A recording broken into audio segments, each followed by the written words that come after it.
Listo. Entonces, estábamos contando que vamos a hablar de datos. Ya hablamos, digamos que datos desde la perspectiva más primitiva, que es desde la perspectiva del almacenamiento de datos puntuales. Pero ahí estábamos hablando de un número o un texto o una cadena de texto, inclusive cómo podemos almacenar imágenes. Pero cuando nosotros hacemos análisis de datos, en la mayoría de los problemas que abordamos como científicos de datos, necesitamos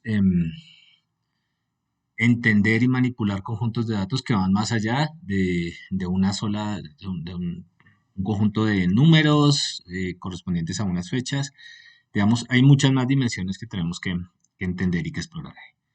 Entonces, ¿por qué esto de los datos se ha vuelto tan importante? Ya habíamos hablado de esto desde la perspectiva más científica, pero lo vamos a verlo desde la perspectiva económica.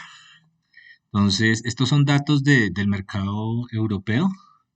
No es el mercado más grande, de hecho es el tercer mercado más grande como grupo, detrás de China y de Estados Unidos. Y este es el mercado de los datos. Entonces resulta que en los últimos años, básicamente vivimos en una economía basada en datos. Creo que todos somos conscientes de eso. Pero si vamos a hacer ciencia de datos, tenemos que encontrarle valor a lo que estamos haciendo. Entonces, alrededor de 6.16 millones de personas trabajaban en 2016 como trabajadores de los datos. ¿Qué es eso? Es gente que, por ejemplo, se encarga de diseñar los sistemas computacionales en donde se almacenan los datos, gente que se encarga de hacer el análisis de datos, gente que tiene que ver con la toma de decisiones basadas en datos. Mm, eh, y digamos, este es un mercado muy, muy grande. Ahí no solo hay programmers, hay también gente que hace analítica de datos, gente que hace gestión de sistemas de información, diseño de sistemas de información, de lo cual vamos a hablar un poco ahorita. De pronto ustedes no están tan familiarizados, no por lo menos todos. Mm, y eso es una cantidad grande de personas y lo que vemos es un crecimiento grandísimo en los últimos años. Lo mismo con compañías basadas en datos. Resulta que en los últimos años surgió un nuevo conjunto de compañías a las que se les llama data driven, que son compañías donde las decisiones que se toman para sus productos y para la venta de sus servicios se basa principalmente en evidencia obtenida a partir de los datos. Entonces, aquí en el país no hay muchas, de hecho estoy buscando datos como para presentarles del país y no hay un estudio así como que uno puede identificar en términos cuantitativos cuántas compañías eh, podríamos tener acá en Colombia. Esto fue lo más cercano que encontré. Habían cerca de 255.200 en 2016, ahora hay 359.000 eh, casi 360.000 para el año pasado. ¿Qué son esas compañías basadas en datos? Las compañías que explotan datos no son solo las compañías que ofrecen servicios digitales, como uno podría pensar, sino también hay un segmento grande de la economía donde la adquisición de datos es importante porque sirve para la toma de decisiones. Entonces, por ejemplo, piensen en agricultura. Tradicionalmente, pues la agricultura era parte del sector primario de la economía, pero en los últimos años, en países como Francia, por ejemplo, es un ejemplo típico, inclusive Holanda, mm, esos países estaban rezagados respecto a producción agrícola. Lo que cambió en los últimos años fue que empezaron a adquirir datos y a meterle tecnología para adquisición de datos y a mejorar la toma de decisiones, no solamente para los cultivos, sino para el diseño, por ejemplo, de nuevas especies, para la optimización de los recursos que se tienen, y eso cambió realmente la economía. Ahora Francia es uno de los productores más grandes de comida en el mundo para ciertos tipos de productos. Igual que Holanda, que realmente es chiquito, no hay recursos, todo es plano. Sin embargo, con la explotación de los datos han sabido posicionarse muy bien respecto al a los aspectos productivos en el agro. Eh, Eso, digamos, eso es un segmento grandísimo de la economía que a veces se ve oculto por, por la idea esa que uno tiene de que las compañías que trabajan con datos son las compañías que tipo Amazon o tipo Facebook. No. Entonces, claro, representa un segmento grande del mercado, pero muchas compañías han migrado hacia el modelo de explotación de los datos. Y eso es importante porque desde la perspectiva laboral, eso quiere decir que ustedes no solamente podrían aspirar a buscar un trabajo en una empresa de estas de, entre comillas, tecnología, sino en sectores, digamos, más clásicos de la economía, donde la explotación de los datos puede tener sentido para, por ejemplo, mejorar la toma de decisiones o para hacer una explotación económica de los datos, lo cual vamos a hablar ahora. Lo cierto es que del 2016 al 2020, em, esta es la cantidad de billones de euros que ha crecido la economía basada en datos. Entonces, esto solamente nos habla, simplemente nos habla de la importancia de los datos y de lo que se puede hacer con los datos. ¿Listo? Entonces, aquí hay un aspecto bien importante y es que una vez uno se mete al mundo, digamos que empresarial, las compañías y estas cosas, el rol ya tiene que dejar de ser un poco académico y tiene que empezar a ser un rol más organizacional. Y ese es, digamos que parte del interés en lo que estamos trabajando acá. ¿Ok? Em, Ustedes que leen bastante, a veces, ustedes de pronto han visto datos, me interesa saber datos sobre economía basada en datos aquí en Colombia. Si alguien conoce, lo puede postear ahí, después me sirve para ir complementando esto. ¿Listo? Ok. Entonces, uno lo primero que se puede preguntar es qué son los datos, ¿no? Si hay una economía basada en datos es porque hay algo que yo puedo explotar desde el punto de vista económico que tiene un valor que yo puedo vender y convertirlo en dinero. Y si es así, entonces yo me podría preguntar qué son los datos. Entonces, una definición, digamos que ahorita les voy a hablar un poco de una entidad que se formó como en el 89, que es un esfuerzo para poder organizar todo lo que tiene que ver con administración de datos. Pero esa entidad define, por ejemplo, los datos como representaciones de hechos sobre el mundo. Entonces, en el mundo pasan cosas y yo mido esas cosas o yo observo esas cosas a través de esos hechos que pasan ahí. Yo los mido a través de los datos, yo los observo a través de los datos. Eh, Eso es importante porque no estamos hablando del mundo solamente real. Yo podría, en ese orden de ideas, por ejemplo, observar lo que pasa al interior de una simulación dentro de un computador. Entonces, de hecho, eso es lo que se hace cuando hacemos ah, analítica sobre modelación, sobre modelos de simulación de clima.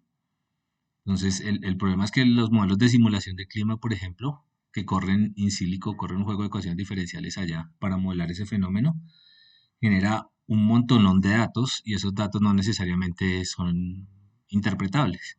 Entonces uno hace analítica sobre los resultados de una simulación y es perfectamente válido, ¿no? Entonces estamos hablando acá de los hechos del mundo, no necesariamente el mundo físico, sino también el mundo, eh, digamos que de los computadores, el mundo virtual.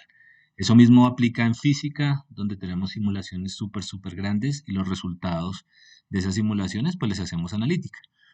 Ok, entonces, básicamente lo que estamos representando es algún aspecto de la simulación que estemos haciendo en ese caso o algún aspecto de algún fenómeno que esté en el mundo real. Otra definición que también está relacionada es que es información que está almacenada digitalmente. Nosotros ya entendimos cómo podemos meter cualquier cosa como ceros y unos, ¿cierto? La estrategia es la idea de codificar. Los números los codifico como ceros y unos, las letras las codifico como ceros y unos, y si tengo números y tengo letras, prácticamente puedo representar cualquier cosa. Resulta que digamos que ese sería los datos digitales, pero también hay un gran conjunto de datos que todavía se están gestionando en papel. Eso que suena tan raro para ustedes va a ser una talanquera cuando lleguen a su práctica, cuando trabajen en ciencia de datos, porque en muchos casos las fuentes de datos que ustedes tienen van a ser fuentes de datos de papel. Entonces, simplemente por contar alguna experiencia, eh, había una empresa que hace auditoría y estaba trabajando en la auditoría de unas reclamaciones para una telefónica. Y resulta que en el proceso que tenían las reclamaciones, la mayoría de las reclamaciones eran hojitas que tenían que llevar a la oficina de reclamaciones. Eh, la solución tocaba hacer un proceso ahí de analítica de datos para entender qué era lo que estaba pasando por detrás. La solución para eso literalmente fue contratar un montón de personas que digitalizaran esos datos, que los pasaran, que los tipearan y los escribieran, ¿no? Porque a veces uno cree que, por ejemplo, estas herramientas de OCR van a hacer la tarea y estamos lejos de eso. Y así todavía hay muchísima información que todavía se gestiona en papel. Con lo de la pandemia hubo un avance grande respecto a eso, pero muchos datos interesantes todavía están en papel. Entonces, pilas con eso porque el hecho de que esté en papel o no esté en papel no implica que uno no pueda trabajar en esos problemas, solo que le toca de pronto ir atrás. Y eso es importante porque cuando uno está dimensionando el proyecto, si necesita conseguir gente para digitalizar los datos, pues consigue gente para digitalizar los datos y lo, mm, lo presupuesta. Y eso es dinero, recursos, tiempo que uno tiene que dimensionar cuando construye uno de estos proyectos. ¿Listo? Otra cosa es que esas herramientas, lo está diciendo ahorita de OCR, em, digamos, algunas funcionan en contextos muy controlados, pero no necesariamente funcionan muy bien. Por ejemplo, esto sí, hay mucha gente que ha querido, los he visto, tratar de automatizar los sistemas, las facturas. Si las han visto antes de que existiera la factura electrónica, las facturas se hacían a manito. Entonces, hay unos datos que son supremamente interesantes, por ejemplo, para hacer análisis de data financiera, pero si uno quiere hacer eso, en la práctica le toca digitalizarlas y eso es a mano, porque eso no es fácil. Entonces, es simplemente una recomendación, cuando ustedes tengan data en papel, tienen que sacar una muestra de eso, tienen que revisarlo con cuidado y antes de comprometerse a hacer algo, tienen que mirar si es viable extraer algo útil de esa data. ¿Listo? Muchos proyectos pueden empezar fracasando por ahí, ¿no? Porque uno cree que tiene los datos y cuando va a verlos son un montón de imágenes o un montón de PDFs a los cuales nunca se les ha pasado un OCR y no se sabe qué tan difícil es eso. ¿Ok? Entonces, por ahora entendamos los datos como esto: observaciones o información almacenada digitalmente o que susceptiblemente se puede almacenar digitalmente. ¿Listo? Yo sí los estoy. ¿Sí me están escuchando? Bueno, Sí, entonces, profesor. ok. Sí, sí. Listo. Entonces, como esas Sí, profe, observaciones, una pregunta. dígame, Cuando cuéntame. dice OCLA, ¿exactamente a qué OCR. se refiere? OCR. OCR son Optical OCL. Character Recognition. Entonces, las herramientas de OCR son estas. Usted tiene un documento y le pasa el OCR y le traduce esto a texto. ¿Listo? Entonces, por ejemplo, este tipo de cosas funcionan en contextos muy controlados. O sea, los sistemas de reconocimiento óptico de caracteres. Entonces, en muchos sitios es muy común, por ejemplo, que usted llegue y los archivos estén, las bases de datos, ahorita hablamos un poco de eso, estén en esta tecnología, perdón, en esta tecnología, sí, tecnología de papel. Entonces, uno asume que este tipo de herramientas pueden funcionar muy bien, pero no. Otro ejemplo es, estábamos, estos ejemplos son útiles, estábamos trabajando, estuvimos en una charla hace un tiempito, no mucho, este año con una persona que trabajaba en inteligencia del ejército. Entonces, ellos estaban trabajando, digitalizando un montón de reportes que se estaban haciendo por parte de agentes que están en campo. Esos reportes no se hacen en digital, sino que se hacen eh, prácticamente a mano. Un esfuerzo, solo el problema de poder em, de poder entender o pasar a digital lo que estaba en esos reportes, les tomó más de un año. Y eso, pues, solamente eso es un problema grandísimo. ¿Listo? Entonces, toca tener mucho, mucho cuidado cuando uno eh, asuma que estas cosas de acá funcionan muy bien, cuando uno está dimensionando el proyecto. ¿Listo? Eso es muy, muy común. Mm, en analítica legal, por ejemplo, muchos de los registros que ustedes tienen históricos de fallos, de juicios, de argumentaciones jurídicas, están por allá en mamotretos y en libros grandotes. Algunos los vende Legis, la empresa Legis, los vende ya digitalizados y, digamos, tiene un proceso de curación. Hay otro gran conjunto de esos datos que básicamente son escaneos de las sentencias. Entonces, por ejemplo, hacer analítica de datos sobre eso, así como está, requiere un esfuerzo grande para poder digitalizar los datos. ¿Listo? ¿Todo el mundo entiende en este momento que una cosa es una imagen y otra cosa es el texto? Una imagen son solo los píxeles, ¿no? Y los valores de las intensidades, mientras que el texto ya es una secuencia de caracteres. Y son cosas distintas, ¿no? Uno tiene más estructura que el otro. La imagen tiene menos estructura, es más difícil de manipular. ¿Ok? Entonces, pilas con esa recomendación que se sirve. Bueno, entonces resulta que los datos son, acabamos de decir, son observaciones de lo que está pasando. Entonces, por ejemplo, durante los últimos años en neurociencias se han desarrollado un conjunto de técnicas que le permiten a uno eh, observar datos de la estructura y de la función del cerebro. ¿Listo? Entonces, la estructura, por ejemplo, del cerebro se puede observar a distintas escalas espaciales. Entonces, uno la puede observar desde una escala muy, muy pequeña, una escala básicamente de eh, s- eh, de las micras, eh, donde uno le gustaría ver, por ejemplo, las neuronas, lo que uno haría típicamente cuando utiliza un microscopio. ¿Listo? O le puede interesar observar regiones más grandes, grupos de neuronas. Entonces, el cerebro como tal es uno solo, tiene una función y tiene una estructura, pero yo lo que hago es ponerme gafas distintas y esas gafas tienen unas limitaciones. No existe, por ejemplo, en cerebro ningún mecanismo que me permita ver todo lo que está pasando al mismo tiempo.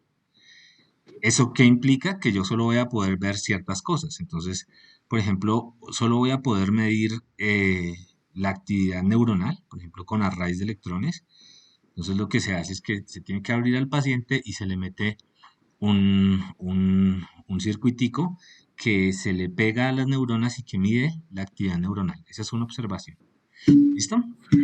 O lo que puedo hacer, por otro lado, es algo menos invasivo en otro extremo, que es electroencefalografía, donde lo que le pongo es un montonón de electrodos al paciente y aquí hay un problema que es un problema inverso, donde se mezclan muchas señales y lo que yo observo acá es la mezcla en cada uno de estos electrodos, es la mezcla de las señales. Es un problema inverso porque el problema es determinar cómo está la actividad neuronal o cómo es la actividad neuronal dentro del cerebro, solo teniendo medidas superficiales del cerebro. Y ese problema, cuando yo lo resuelvo, cuando yo lo resuelvo, me toca, por ejemplo, utilizar técnicas de regularización, hacer algunas cosas ahí adicionales. Y las consecuencias de eso es que yo no voy a poder tener una resolución espacial tan pequeña. Cuando hablemos de resolución, estamos hablando de los tamaños, ¿no? Entonces, el tamaño de las unidades que yo estoy describiendo acá es del orden de los centímetros, mientras que acá es de un orden muy, muy, muy pequeñito. ¿Listo? Entonces, obviamente es distinto lo que yo voy a ver acá que lo que voy a ver acá, lo que voy a ver con un eje que lo que voy a ver con un arreglo de electrones. Los dos están describiendo la dinámica cerebral, pero lo están describiendo en unidades distintas y tienen implicaciones distintas.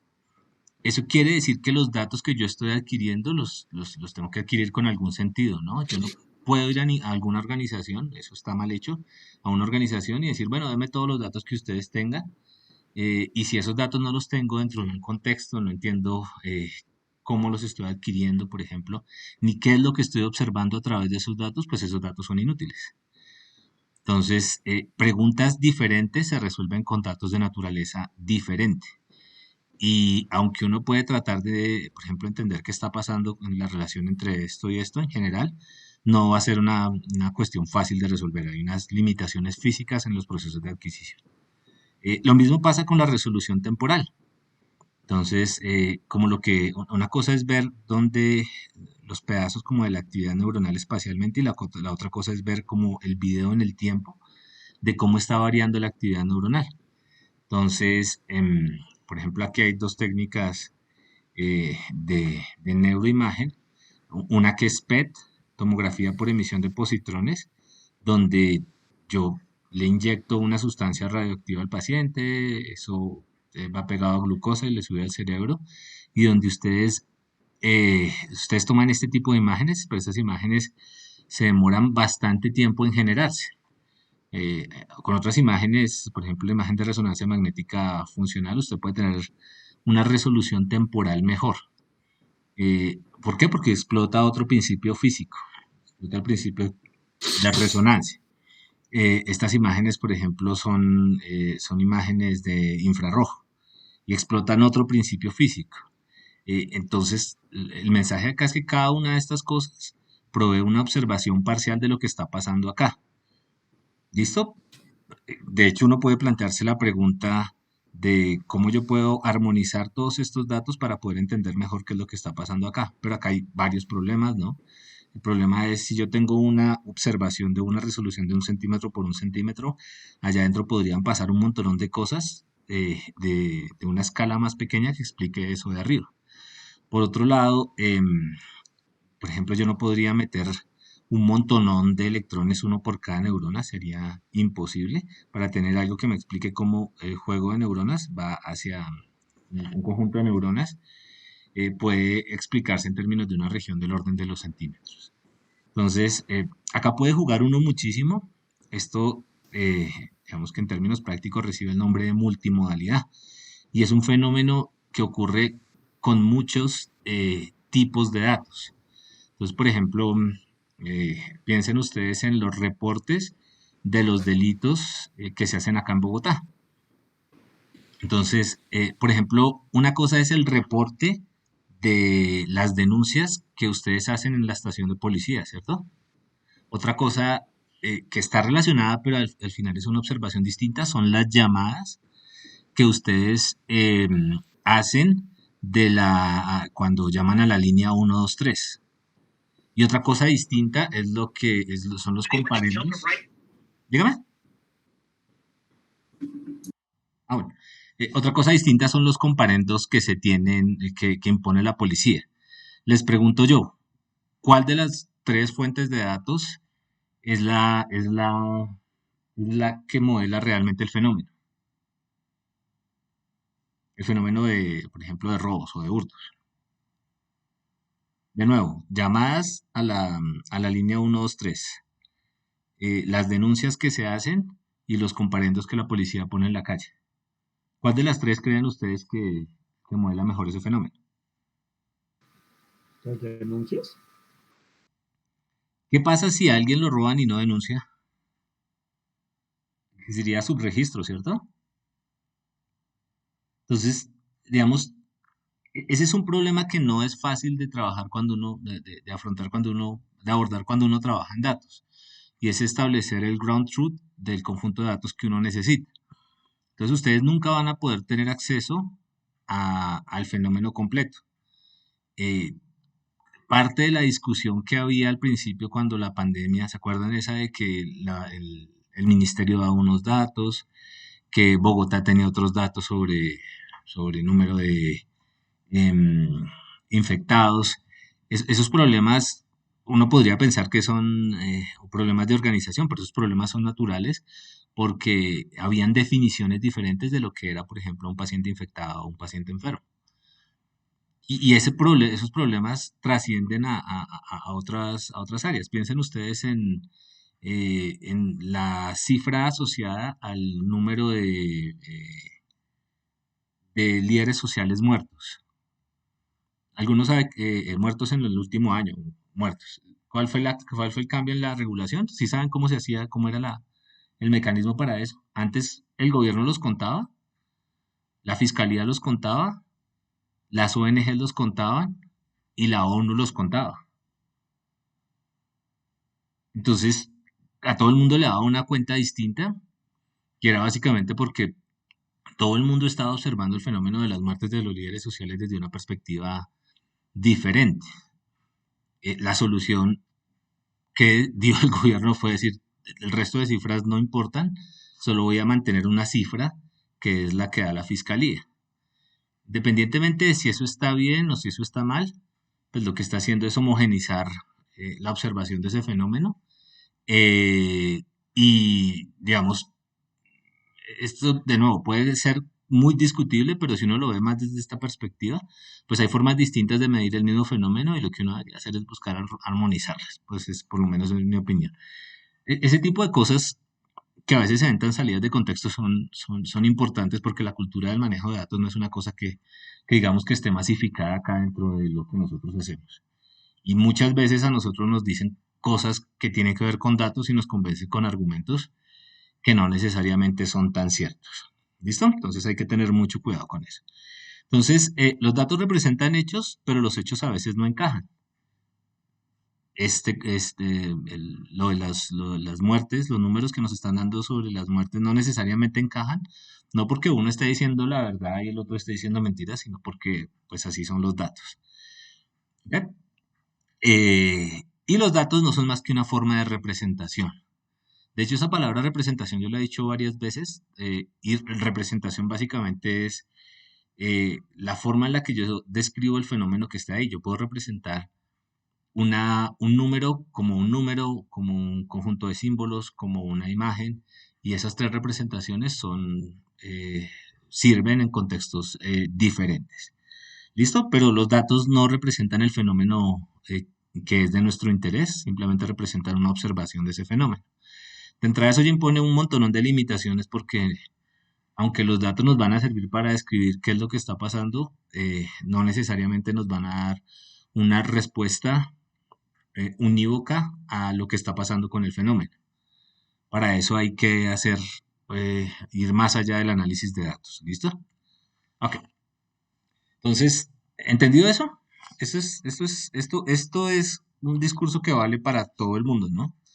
Entonces, cuando ustedes trabajen en sus proyectos, va a haber un momento donde vamos a tener que definir, después de definir la pregunta de investigación, vamos a tener que buscar fuentes de datos que nos ayuden a describir la problemática o algo relacionado con lo que ustedes estén trabajando ahí. Esas fuentes de datos no son una única fuente de datos. Según esto nos toca buscar fuentes de datos em, que desde perspectivas distintas describan lo que nos interesa. Entonces, sí, no, que yo tengo la base de datos de no sé qué. Ah, bueno, pero esta otra base de datos de pronto es complementaria. O una observación indirecta de lo que está pasando. ¿Listo? Entonces, resulta que los datos, si nos circunscribimos a lo que acabamos de decir, pues básicamente son información que se almacena digitalmente o observaciones de algo que está pasando en el mundo. Pero los datos viven en un contexto. Entonces, el ejemplo de la base de datos de COVID que trabajamos al principio es un ejemplo muy bueno, ¿no? Porque la base de datos de COVID es una base de datos que se empezó a publicar unos días después de que empezó la pandemia. Es una base de datos que construye el INS a través de un proceso, digamos que no es trivial. Ustedes se tienen que hacer una prueba, me imagino que muchos ya se la han hecho. Los resultados de la prueba, bueno, pasa un tiempo, los resultados de la prueba se tienen que subir a un sistema propio del INS, se tienen que documentar unos datos de ustedes. Esa información se tiene que enviar a un sitio centralizado, se tiene que construir un consolidado de esos datos y ese consolidado se verifica por alguien y eso es lo que se publica. Entonces hay, digamos que una metodología para la construcción de ese conjunto de datos. A veces uno se le olvida eso y eso es supremamente importante. Detrás de esos datos hay unas demoras, por ejemplo, ¿se acuerdan? Hay una fecha ahí que dice la fecha de reporte, la fecha del examen, la fecha de reporte de los resultados y la fecha de publicación de los datos. Esos delays están asociados, esas demoras están asociados a todo el proceso que estamos diciendo. Esas demoras se han venido acortando porque el proceso se ha estandarizado, pero es importante considerarlo, ¿no? Pero bueno, los datos que estaban ahí son datos que le permiten a, por ejemplo, a Google construir cosas como estas, que eso obviamente todos estamos familiarizados. El punto es que esos datos pueden servir para resolver preguntas de naturaleza distinta en sitios distintos. Entonces, ¿eso qué es? Los datos no son nada si no están interpretados en un contexto. Entonces, por ejemplo, aquí hay tres entidades diferentes. ¿Para qué pueden servir esos datos en el contexto, por ejemplo, del Ministerio de Salud? ¿Para qué sirven los datos de COVID que publica el INS en el contexto del Ministerio de Salud? ¿Para qué? ¿Para qué pueden servir? ¿O no sirven para nada? Perdón, ¿puedo repetir un poco la pregunta? Me perdí en el último segundo. Acá. Usted tiene los datos de COVID. Entonces, ¿para qué pueden servir esos datos en el contexto del Ministerio de Salud? Para tomar decisiones de Claro, respecto pero a todo el mundo una tiene, estas tres entidades tienen que tomar decisiones sobre los pacientes. Pero, ¿qué tipo de decisiones, por ejemplo, puede tomar el Ministerio de Salud? Tal vez acerca de regiones donde se detectan más casos, tomar medidas más rigurosas, más estrictas. Por ejemplo, los protocolos, el Ministerio de Salud tiene definido unos semáforos, que son semáforos que le dicen dónde hay menos presencia del virus, mediana presencia del virus, alta presencia del virus. Dependiendo de esos semáforos, se dan recomendaciones a las regiones. Se toma la decisión de lo que pasó ayer, de cerrar una región o de poner toque de queda o ley seca. Esas decisiones, que son decisiones de orden administrativo general en este momento, muchas de ellas vienen es del equipo de, llamémoslo, análisis de datos del ministerio. Hay allá un conjunto de epidemiólogos que se encargan de analizar esos datos y se responden a preguntas como la que usted dice. ¿Cuáles son los territorios donde hay más presencia del virus? ¿Cuáles son los territorios donde el RT, la velocidad de crecimiento del virus, es más grande? Donde la velocidad de crecimiento del virus es más pequeña. ¿Listo? Esas decisiones en últimas son decisiones de salud pública, que tienen que ver con las únicas medidas que nos sirven hasta ahora, que son las medidas de intervención no farmacológica, encerrarnos. ¿Listo? Eh, ok, ese es un contexto, el contexto de la salud pública y de las medidas de control del virus. Pero hay contextos diferentes, ¿no? Inclusive en salud. Entonces, por ejemplo, ¿qué medidas tomaría la gente de 9PS? ¿Qué les interesa a ellos? Saber, adelante. Poder organizar la población para los procesos de vacunación. Por ejemplo, a ellos les interesa poder organizar la población para los procesos de vacunación, saber cuáles son las regiones donde la población de ellos es más susceptible al contagio del virus. Entonces, ya no es toda la población, es un segmento de la población. Entonces, ya tengo que coger los datos que me dio para todo el país y cruzarlos de alguna manera con la data de mi población de afiliados. Y con eso, por ejemplo, yo puedo responder una pregunta bien particular, la que tú dijiste. ¿Cómo puedo priorizar el proceso de vacunación? Eso lo puedo responder en una EPS para el conjunto de sus afiliados. Entonces, la misma data en contextos distintos, en el contexto del Ministerio de Salud toma decisiones grandes, puede servir para cosas diferentes, ¿cierto? Y preguntemos esta, ¿para qué le serviría a la Presidencia de la República eso? Esos datos. Es un contexto distinto, ¿cierto? ¿A alguien se le ocurre una pregunta que se podría hacer, que se podrían hacer en presidencia?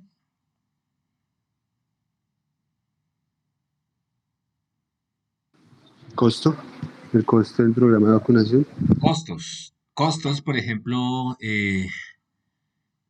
ustedes saben que hay aquí para este problema en particular hay un compromiso entre la cantidad de muertos y la plata que se está perdiendo por cierres.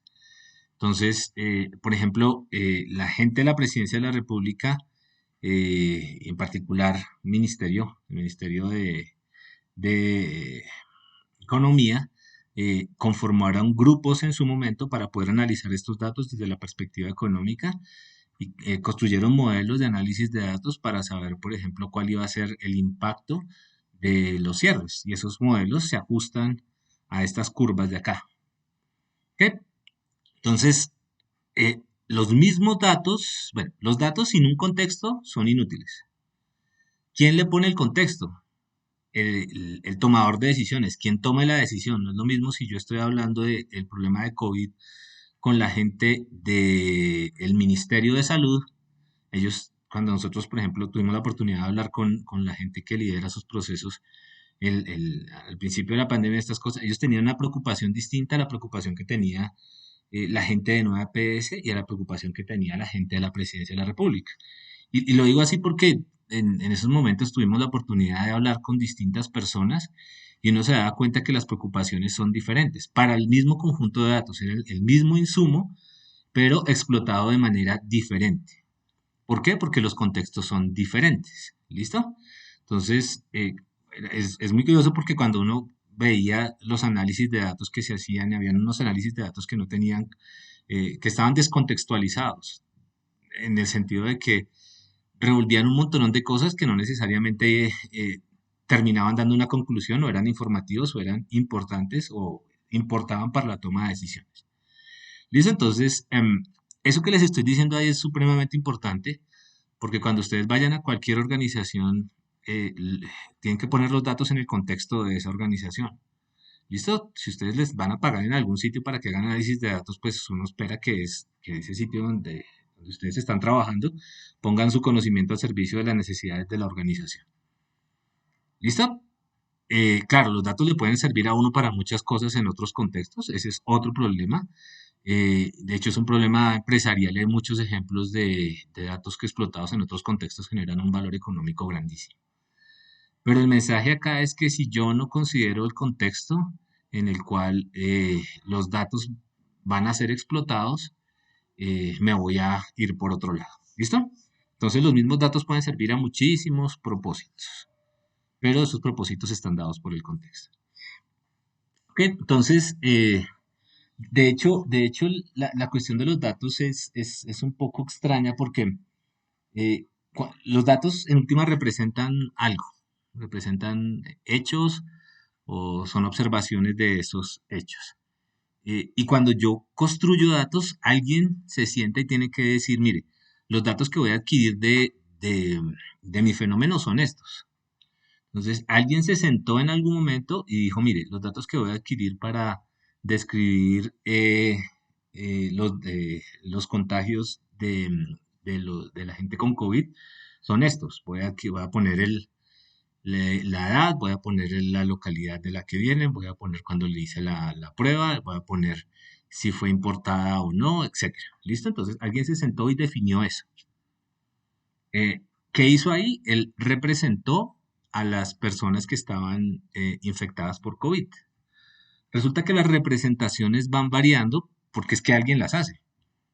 Entonces, nos pasó que en algún momento empezamos a trabajar con el conjunto de datos y de un momento a otro cambiaron la representación. Quitaron unas columnas que nosotros considerábamos y agregaron otras diferentes. Eso es muy común porque los datos no son estáticos, los datos son representaciones de fenómenos que van cambiando en el tiempo y a medida que uno va escribiendo esos fenómenos, pues encuentra nuevas formas o formas complementarias de representar los datos.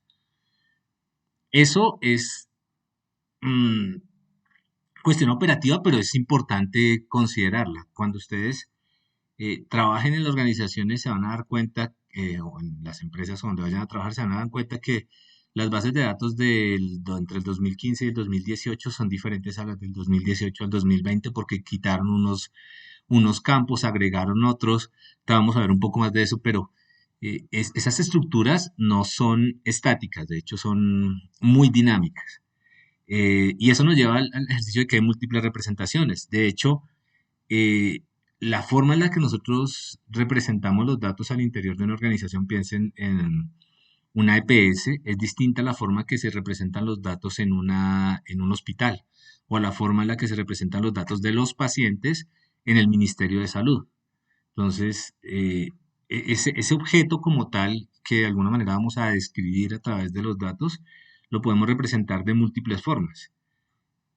No solo, digamos, porque la naturaleza de esas formas sea distinta, sino porque utilizamos datos diferentes para representar. Entonces, por ejemplo, acá vemos el típico ejemplo de los datos de una historia clínica. Entonces, por ejemplo, acá le piden la edad, el género, fecha de nacimiento y estas cosas, algunas observaciones. Y aquí, por ejemplo, le piden el diagnóstico y la prescripción. Uno podría pensar que, claro, como son los datos de la historia clínica, yo siempre voy a encontrar los mismos datos, pero falso porque organizaciones diferentes tienen intereses diferentes respecto a la descripción de ese objeto. ¿Ok? Entonces, pilas con esto porque y ahorita vamos a ver algunas herramientas que le ayudan a uno a pensar en esto, porque uno a veces va con el supuesto de que las cosas son como uno le tiene en la cabeza, pero hay unos intereses distintos en los sistemas organizacionales respecto a la representación de los datos. Tal como acá, ¿no? A 9PS no le interesa todos los datos que hay acá, ni al Ministerio de Salud, ni a Presidencia. Hay unos datos que son más críticos para ciertas tareas que para otras. Y eso para nosotros también va a ser un problema. ¿Listo? Pero bueno, esos son los problemas. Ok, entonces ya hablamos un poquito de los datos, pero siempre que nos acercamos a la carreta de los datos, uno dice, bueno, ¿los datos para qué? Resulta que los datos la economía de los datos está basada en que esos datos nos sirven para extraer información. ¿Listo? Entonces, esta es una pirámide que generalmente uno ve, y la idea es que usted tiene datos que son pues, descripciones de los hechos, algunas señales, algunas medidas de lo que está pasando, ¿ok? Y los datos, si los metemos dentro de un contexto, como lo hicimos ahorita con lo de los ministerios, pues nos van a generar información. Los datos y la información en principio son cosas distintas, ahorita lo vamos a ver. La información tiene un grado, la información es algo que tiene un grado de conocimiento o que le da un grado de conocimiento más allá de la data. Entonces nos dice algo estructurado y útil sobre lo que está pasando con el fenómeno por detrás.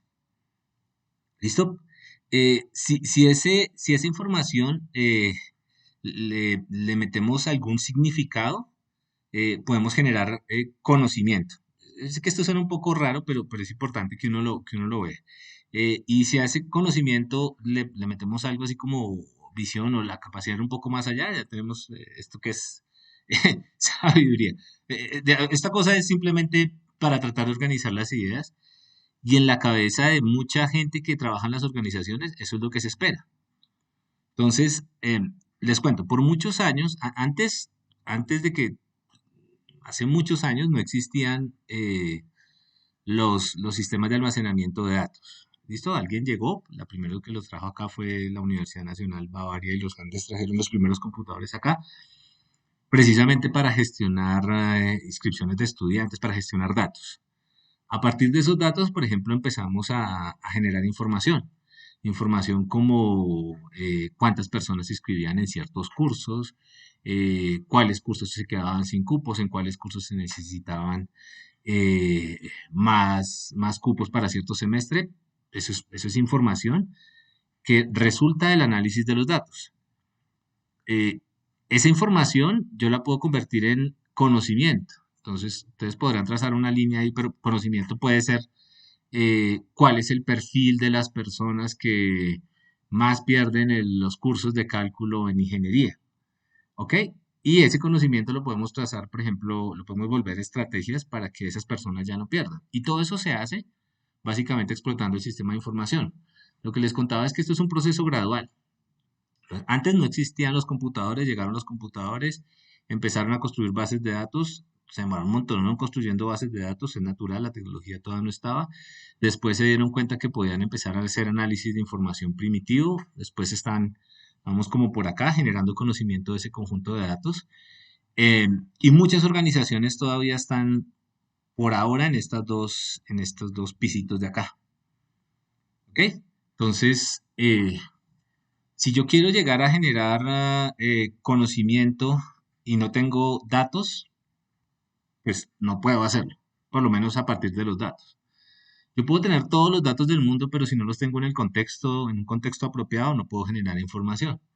Entonces, muchas empresas creen que por el solo hecho de tener los datos de sus procesos almacenados, ya con eso pueden, por ejemplo, ir directamente hacia la toma de decisiones. Eso se demora un montonón de tiempo, porque hay un montón de cosas que hay que hacer antes de que ellos puedan tomar decisiones en términos de todo ese volumen de datos grande que tienen ahí. ¿Listo? Entonces, eso es importante que lo tengan ustedes en la cabeza y aunque a ustedes los van a presionar para que generen estas tres cosas de acá, eh, tienen que ser cuidadosos porque no siempre se va a poder hacer. A veces los datos no están en la forma en la que se requería, a veces los datos no sirven para responder las preguntas que uno o que al tomador de decisiones le interesaría. Toca generar nuevos datos o hacer otras cosas adicionales. Ok, entonces esta pirámide digamos que nos sirve, pero aquí hay algunas cosas que son importantes también de entender. Entonces, a veces uno cree que los datos, cuando uno pinta esto, uno dice los datos simplemente existen. ¿Ustedes qué dicen? La respuesta a eso es sí o no. ¿Sí existen o no existen? Sí. No. Alguien tiene No que siempre, sentarse. no siempre. No. Alguien tiene que sentarse. Los datos no están ahí y usted los usa. Los datos usted tiene que recolectarlos o generarlos de alguna manera, ¿cierto? Alguien tiene que hacerlo. No usted, pero sí alguien tiene que hacerlo. Entonces, eso implica que los datos hay que crearlos. Y pues crearlos implica todo un proceso grande. ¿Por qué nosotros no teníamos datos de COVID al otro día de que arrancó este problema? Porque nos demoramos un montonón, o un tiempo, no un montonón, sino un tiempo, creando la infraestructura para poder recolectar los datos que describían ese fenómeno. ¿Listo? Ese mecanismo de creación de los datos es importante que el científico de datos lo tenga en la cabeza. Porque el científico de datos no es el tipo que va a la organización y le dan una base de datos y se sienta y tira R y tira Python y hace grafiquitos. No, eso no es. Es el tipo que entiende cuál es el valor de los datos y cómo explotarlos. Entonces, él tiene que entender cómo los datos se generan.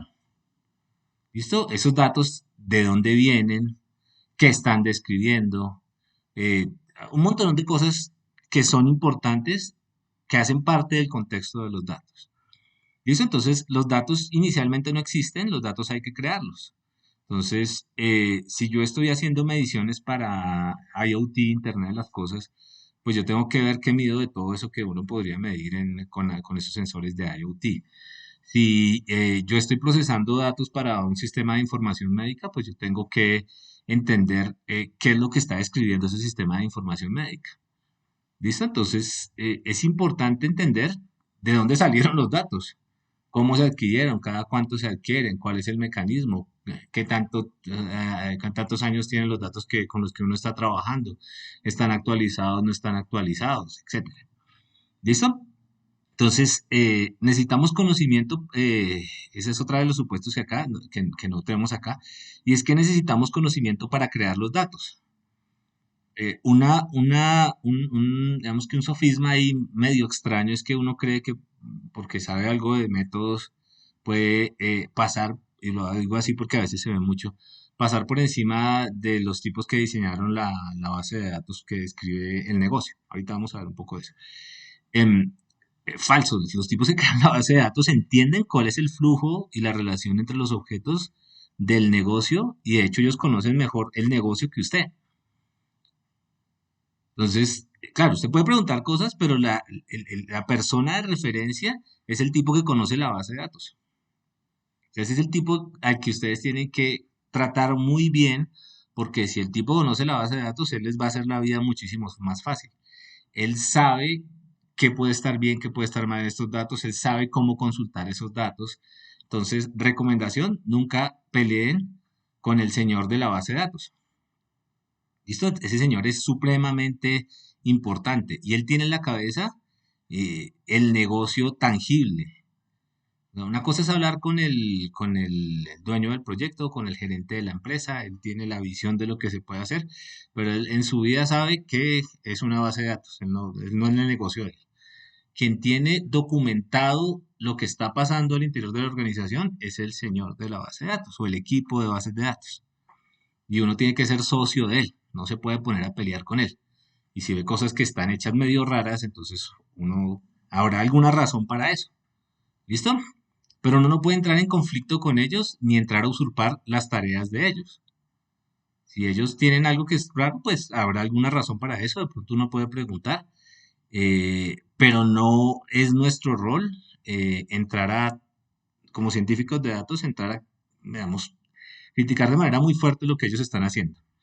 De hecho, ellos son los que conocen el mecanismo de construcción de la base de datos o de los datos que ustedes tengan. ¿Listo? Entonces, en muchas empresas a las cuales ustedes van a llegar a sitios donde ya los datos existen.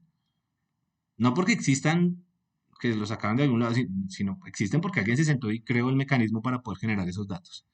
Y esa persona es bien, bien importante. Y entender el lenguaje de esa persona es muy importante.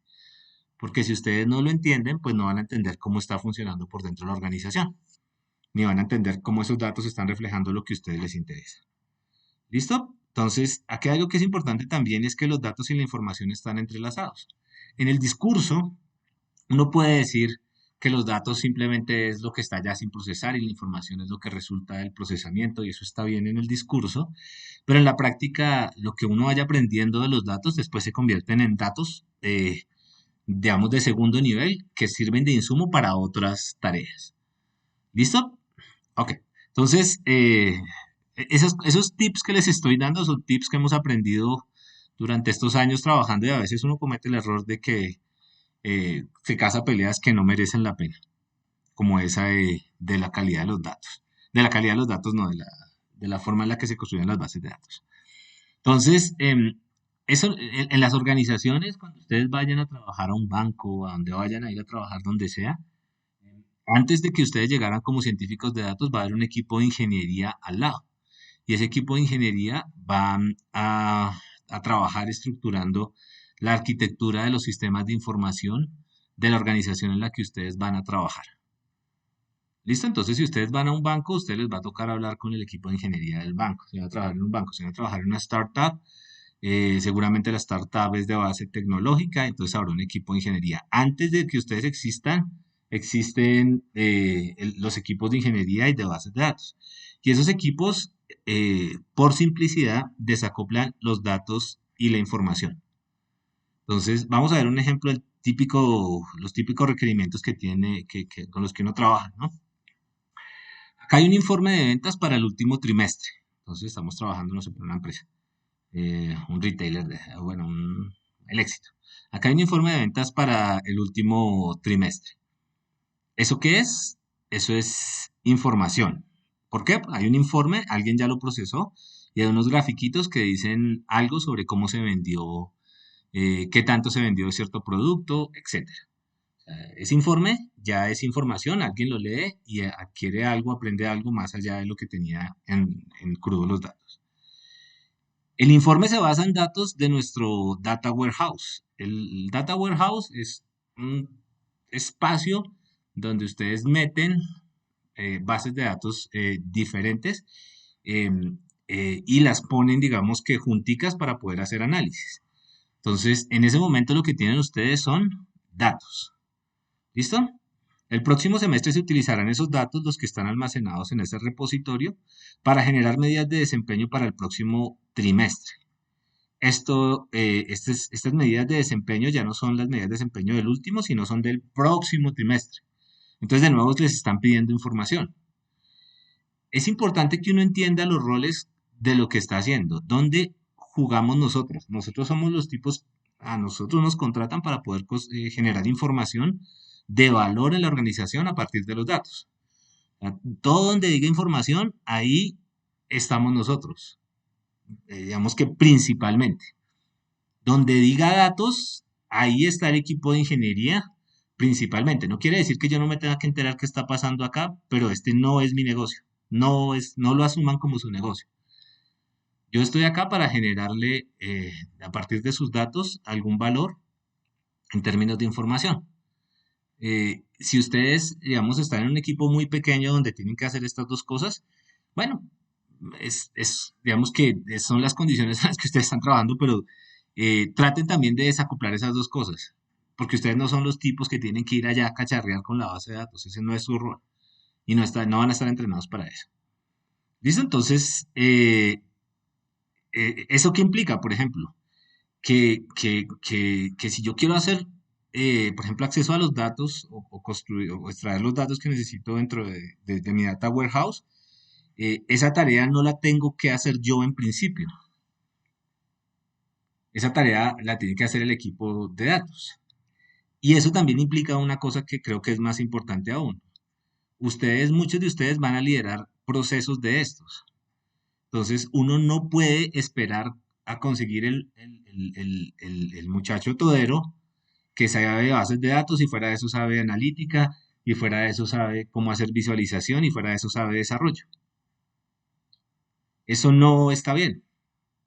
Entonces, hay que armar equipos que tengan roles definidos y que tengan responsabilidades definidas. Entonces, esta persona tiene que responder porque los datos estén ahí y tiene que entregarle al equipo que hace analítica de datos sus reportes actualizados y, digamos, ese tipo de interfaces tienen que ser claras. ¿Listo? En la práctica, al final, uno termina combinando estas dos cosas, pero desde el punto de vista organizacional sí es importante. Todas estas cosas de acá, cada una de estas cositas de acá, el tipo que está pendiente de la calidad de los datos, el tipo que está pendiente digamos, que los datos estén bien almacenados en el data warehouse, los que hacen analítica. Cada una de esas cosas es un rol diferente dentro de un equipo de analítica de datos, dentro de un equipo de análisis de datos. Y esos roles se están creando en este momento. ¿Listo? Entonces, cuando ustedes vayan a buscar trabajo como data scientist, miren a ver qué están pidiendo para el rol, porque una cosa es un ingeniero de datos, un data engineer, y otra cosa es un científico de datos, y otra cosa es un experto en BI. Son cosas diferentes. Y en equipos grandes, pues asumen roles diferentes. ¿Ok? ¿Es claro eso? Sí, profe. Listo. Entonces, vamos a hablar un poco sobre, digamos, ¿qué hemos visto hasta ahora? Pues, datos, información, de pronto dónde puedo encajar yo. Es importante saber dónde puedo encajar como analista para generar información, o como científico de datos para generar información. Y ahora hablemos un poco de eso, volvamos a la idea de eso de los datos como un activo. Esta idea de los datos como un activo es importante desde el punto de vista organizacional, porque muchos de ustedes van a ir a trabajar en una economía basada en datos, a empresas con economías basadas en datos. Entonces, ¿qué es un activo? Un activo es un recurso económico que puede tener un dueño y puede ser controlado y que tiene y produce valor. Entonces, los activos se pueden convertir en dinero. Y si yo puedo convertir los activos en dinero, yo puedo meter eso en el PIG de la empresa, ¿cierto? Entonces, resulta que los PIGs están cambiando y parece que en un tiempo muy cercano, los datos usted los va a poder meter dentro de su estado de pérdidas y ganancias. Que los datos van a ser un valor para la empresa, tal como la maquinaria que usted tiene o el terreno donde su empresa está. ¿Listo? De hecho, eso no es tan descabellado. ¿Alguien sabe lo que pasó con Instagram?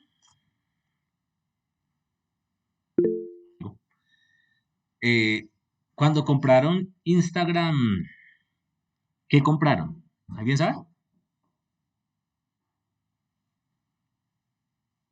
¿Recuerdan que alguien compró Instagram? Pues el modelo de negocios de Instagram y de Facebook es vender publicidad, entonces me imagino que lo que vendieron fueron los datos. Vendieron la base de datos. De Y la hecho, marca, ¿no? Y la marca, exactamente. sí. Y la marca. El punto de eso, eso es importante porque ustedes también van a estar en una economía basada en datos. El punto con eso es bien interesante porque la tecnología de Instagram no es que sea la gran cosa, De hecho, Instagram eran como cuántos socios, creo que eran menos de 10, era poquita gente la que trabajaba en la empresa. Y ¿quién compró Instagram? Facebook, ¿cierto? Cuando Facebook compró Instagram, lo que estaba comprando en últimas era la base de datos que ya tenía, creo que ya en ese momento tenía decenas de millones o cientos de millones de usuarios, muy bien direccionados, y esos millones de usuarios fueron los que ahora capitalizaron y lo volvieron un negocio grandísimo. Entonces, esto también es importante porque eh, algunos de ustedes también tienen ideas de negocio, modelos de negocio, y esos modelos de negocio tienen que valorar valga la redundancia, el valor de los datos. Entonces, pregunto yo, por ejemplo, ¿cómo yo puedo evaluar mis datos? ¿Cómo los podría meter en el estado de pérdidas y ganancias?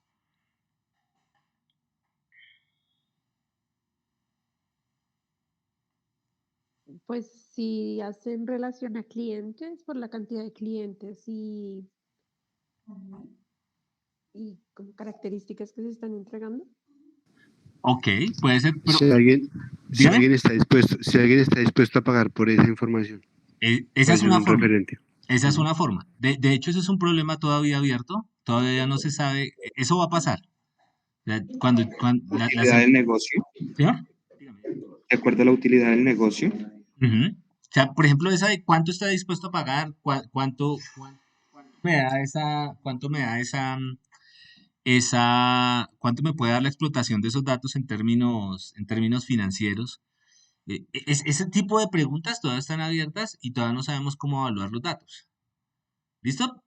Aquí hay todas muchas cosas que están por hacer, y esa es una pregunta interesante. ¿Cómo yo puedo meter en el estado de pérdidas y ganancias las bases de datos? No es lo mismo la base de datos que puede tener Aval a la base de datos que puede tener una cooperativa pequeña.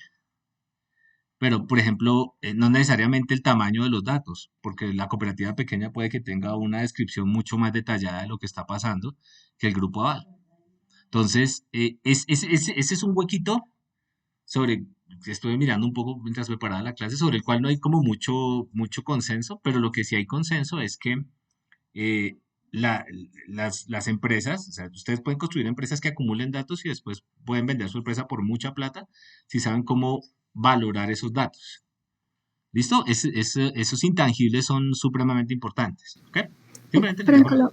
Dime, dime. En Colombia no hay una restricción sobre la venta de bases de información. O sea, hay unas Sí, restricciones sí, hay unos, importantes. sí, sí, pero por ejemplo, cuando tú compras una empresa, o sea, no es vender, no es necesariamente vender la base de datos. De hecho, tenemos un montón de leyes, tenemos, así es como todo aquí en Colombia, la super legislación, habeas data, después vamos a hablar un poco de eso porque eso es súper delicado. A ustedes les toca tener muchísimo cuidado con los datos. Pero yo no estoy hablando de vender, por ejemplo, necesariamente los datos. Si yo te compro a ti tu compañía y tu compañía tiene datos súper detallados de los gustos en consumo de licores de la población de Bogotá, te compro a ti la compañía, no estoy, te compro todo, incluyendo tus sistemas de información.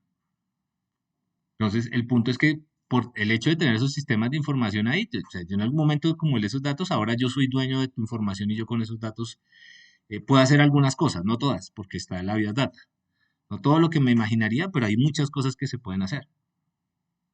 ¿Listo? Entonces, es en ese sentido, ¿listo? No que vaya a vender la base de datos, sino que, digamos que, bueno, sí, es en últimas vendo la base de datos, pero no la vendo solita, porque eso sí es ilegal. De hecho, no es tan ilegal, si los Pues datos no es se tan pueden delicado seguir. y tan valioso todo este asunto de los datos que tengo Ujú. entendido que empresas como LinkedIn se han movido legal y en términos de tecnología para que sea muy difícil hacer scraping del sitio. Ujú. O sea, Ese- quieren tener esos datos para ellos solos como sea. Exactamente. De hecho, eso mezcla, eso el scrapping es bien curioso. Cuando yo empecé a hacer analítica de datos para los proyectos de seguridad de Twitter, entonces uno podía sacar los datos georreferenciados y estas cosas. Dijeron que era por cuestiones de, de privacidad, pero seguramente tiene que ver es más con el negocio.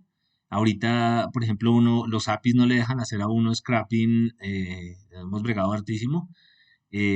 scrapping más allá de los textos que hay. Hace unos años uno podía hacer scrapping de redes sociales, entonces uno siempre te instalaba alguna cosa y podía sacar la red de todo el mundo en Facebook, ya eso no se puede hacer. Entonces, esos modelos de negocio, o sea, esas empresas grandes tienen ustedes toda la razón, se están moviendo hacia modelos donde la data es mía y ya. Eh, entonces, montar ideas de negocio alrededor de capturar data no es tan descabellado, ¿no? Lo Sí. que pasa ahí, por ejemplo, con LinkedIn es, ellos lo que están poniendo son bloqueos de todo tipo. Por ejemplo, para búsquedas, un límite máximo mínimo por dos razones. La primera, porque están vendiendo digamos, otros tipos de usuarios. Me refiero, no solamente está su perfil como, oye, yo soy esta persona y estoy buscando trabajo, sino aquellos que son reclutadores y demás. Entonces, pues eso tiene unos costos adicionales. Ujú. Y la otra razón que tuve conocimiento por el tema de LinkedIn es que ellos primero se están cuidando con temas legales y segundo, ellos venden esa información. Entonces, usted antes podía consultar, venga, yo quiero saber cuántas personas trabajan en un sector en particular y tienen ciertas habilidades. Hoy en día esa información prácticamente es bastante desconocida, pero si usted llega con ellos, ellos le pueden dar un resultado siempre y cuando haya una transacción económica. Por Ese ejemplo, eso es lo que están haciendo esas compañías. ese es un punto. Por ejemplo, ahorita que se está hablando, piensen ustedes en el modelo de Rapid. Claro, Rapid gana Pero plata. Dime, tranquila. si eso que Te perdimos. ustedes están diciendo es cierto, si uno puede comprar por Ujú. un cierto precio una base de datos de LinkedIn, significaría que ellos ya tienen un modelo de valoración. O sea, sí existe un precio por la Ujú. información Tienes profesional de razón. una persona. Tienes razón, tienes razón, tienes razón. Sí, es cierto. Es cierto, ellos deben tener un modelo de valoración de negocio. Eso es igual para los datos de Airbnb, para los datos de Rappi, todas esas cosas, pero digamos, yo creo que hay sitios todavía donde no están, para ese tienes toda la razón, eso sí, ya están cobrando, ellos dicen esto no vale, esto no lo regalo, cobro tanto, y no debe ser precios baratos. Eh, pero ahí hay algo que uno sí le sugiere que esa acumulación de datos sí puede tener un valor económico. Digamos, yo creo que este es el espacio para hablar de esas cosas y chévere que estén participando. Pero estaba pensando simplemente porque después se me da la idea que la gente de Rapid gana porque usted pide un, ¿cómo se llama? Un domicilio. Pero realmente usted lo tienen perfilado, ¿no? Lo tienen perfilado sobre sus gustos. Qué es lo que más come, cuál es la hora a la que más come. Y esos datos potencialmente pueden utilizarse para mucho más. Entonces, ahorita hay un enlace para eso, no sé si lo han visto. Eso nos lleva a los conglomerados del data driven. O sea, la economía cambió y ustedes son parte de este cambio de la economía, ahorita lo decíamos. Estas son así megacorporaciones donde lo que hacen está basado, o sea, la toma de decisiones está basado en datos. Eh, Ahorita ven una cosa ahí particular, pero piensen en estas corporaciones de acá. Entonces, claro, si uno dice las tecnológicas, Facebook, Amazon, Google, pues claro, aquí hay datos que se están acumulando. Google, pues básicamente un robot que va por toda la red organizando los datos. Facebook eh, arma las redes sociales. Amazon es una tienda en línea. Todas estas cosas uno las podría pensar, inclusive Netflix con contenido digital. Lo interesante es que cuando uno ve esto, ve un montonón de empresas que no necesariamente viven en el mundo digital, pero sí están explotando los datos para poder tomar mejores decisiones y crecer desde el punto de vista de negocio. Entonces, por ejemplo, pregunto yo, ¿cómo Starbucks puede explotar los datos? ¿Cómo le saca jugo a los datos? ¿Cómo gana dinero con los datos?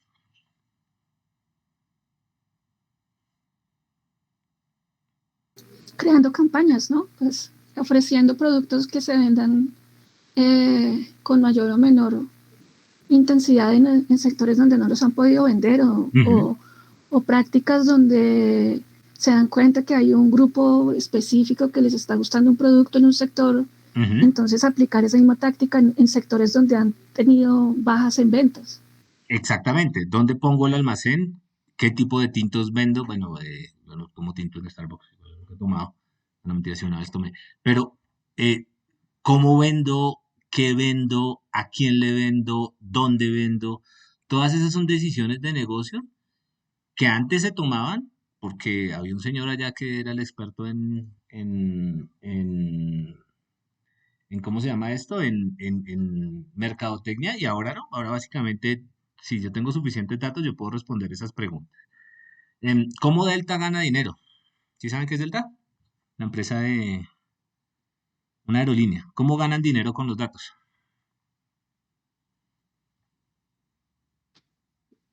Restringiendo los vuelos o la cantidad de vuelos que hay por ciertas rutas Ujú. y también viendo las conexiones que se dan para ampliar otras.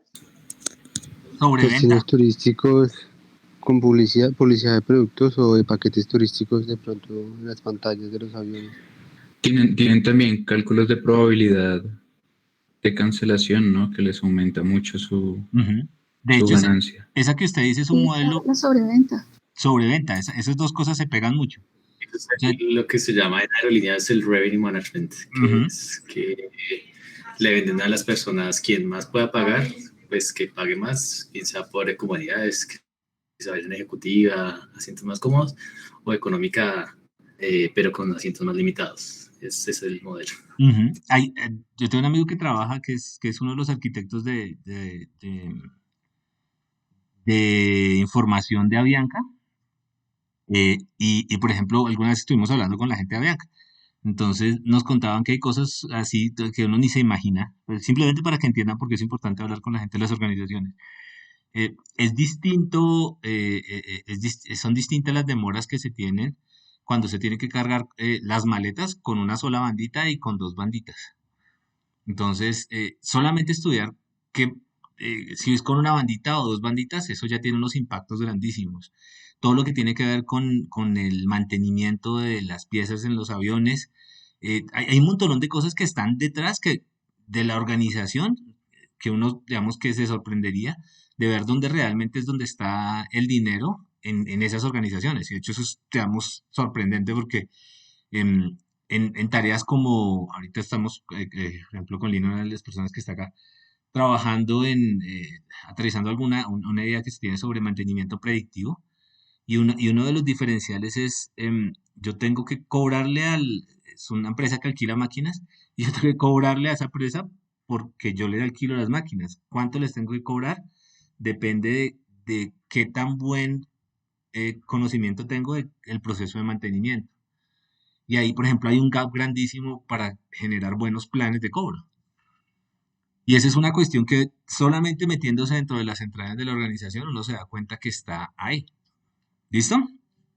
Apple. ¿Cómo gana plata Apple? Con los datos.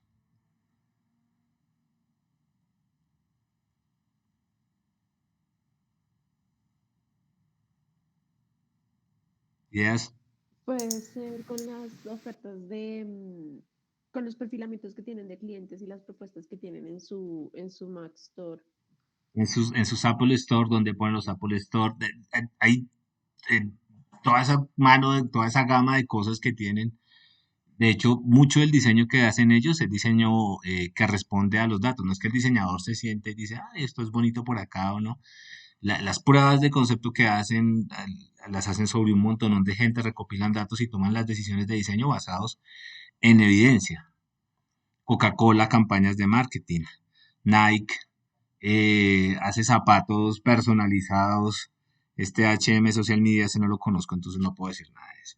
Pero esto de nuevo es para decir que hay un valor detrás de la explotación coherente de los datos. Y es un valor que muchas organizaciones ya están viendo, pero no muchas empresas han sabido capitalizar. No sé si han visto espero que lo hayan visto y si no, se los voy a poner por lo menos un pedacito. Les tengo que dejar de compartir para... Tenemos que salir al mercado. ¿Cierto? Nos lidera uno de los más grandes del mundo. ¿Sí lo conocen? ¿Ese documental? ¿Sí lo han visto? Es una radiografía.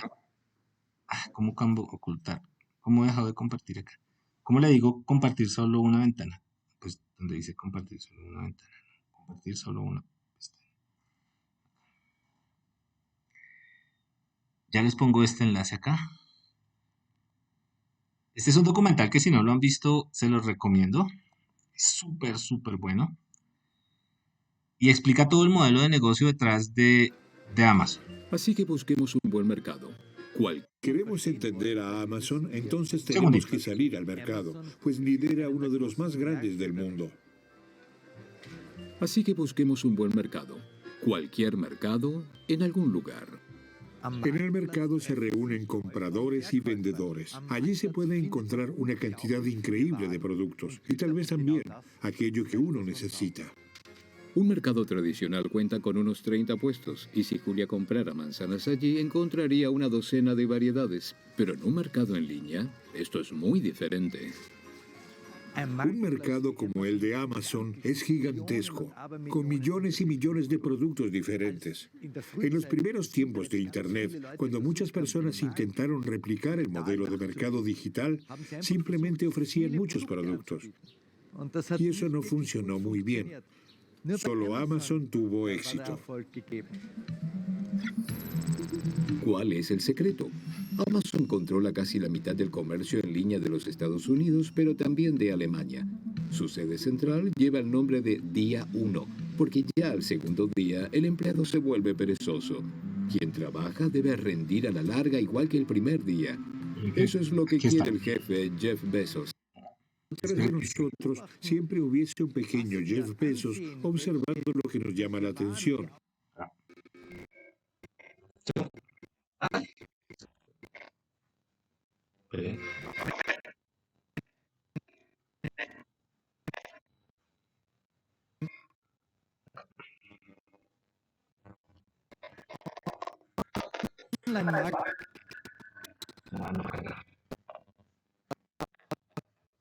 En un mercado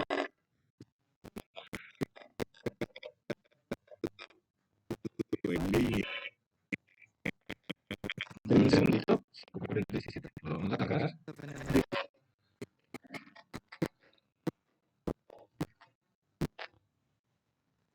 No está cargando. Es que van en el minuto 5:47 y ahí le empiezan a explicar a uno cuál es realmente el asunto detrás de eso. Y todo el tiempo está en, creo que me imagino que ya lo habrán detectado, en que uno, em, cuando interactúa con la plataforma de Amazon, le deja un montón de datos. Y los datos le sirven a uno, le sirven a Amazon, también, poderle ofrecer a ustedes lo que ustedes o quieren. Y ese es el negocio de ellos.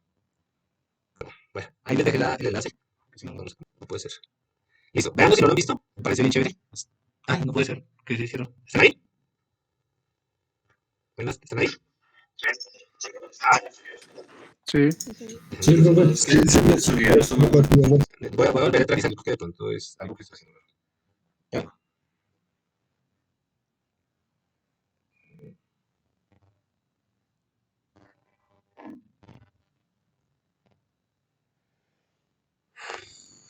Ay, ay, ay.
Uf,